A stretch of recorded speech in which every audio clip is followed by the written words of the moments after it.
आज फिर मैं आपके लिए ज्ञान से भरी एक कहानी लेकर आई हूँ। ये कहानी है गौतम बुद्ध और एक दुखी भिखारी के बीच की, जिससे जीवन का बहुत अच्छा ज्ञान मिलता है।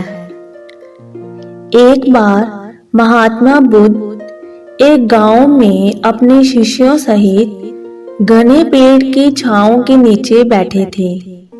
आसपास के गांवों से बहुत से लोग अपनी मानसिक समस्याएं लेकर महात्मा बुद्ध के पास आ रहे थे।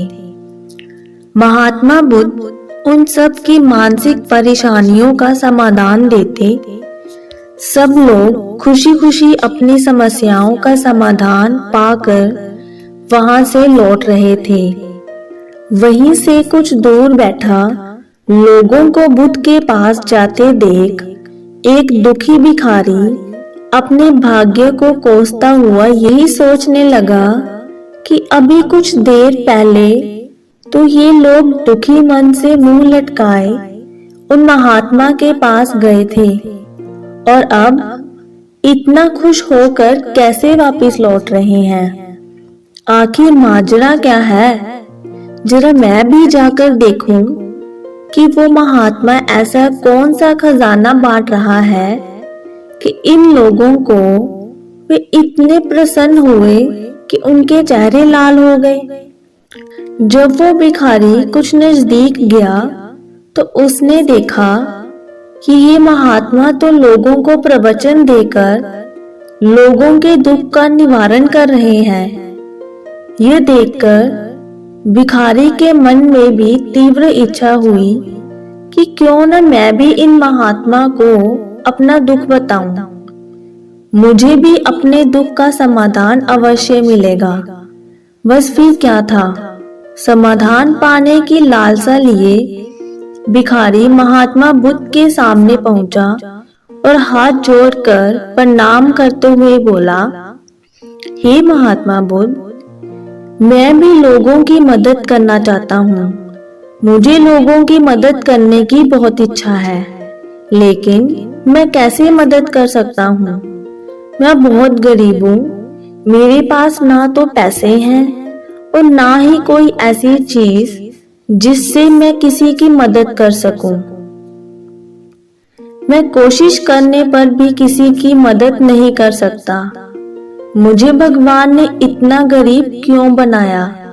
हे महात्मा, मुझ पर कुछ कृपा करो। इतना बोलते हुए भिखारी रोने लगा।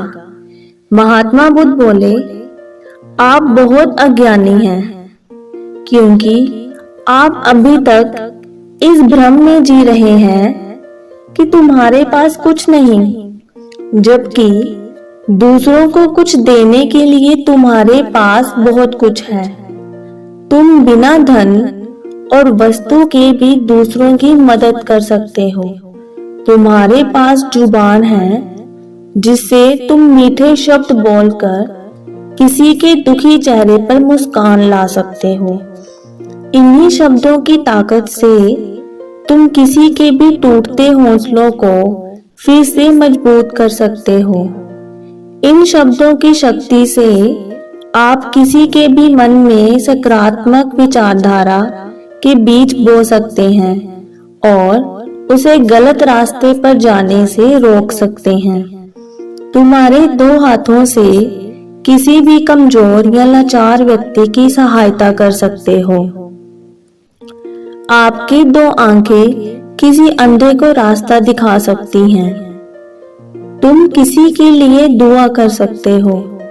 यह हो सकता है कि उनके बुरे काम फिर से हो जाए।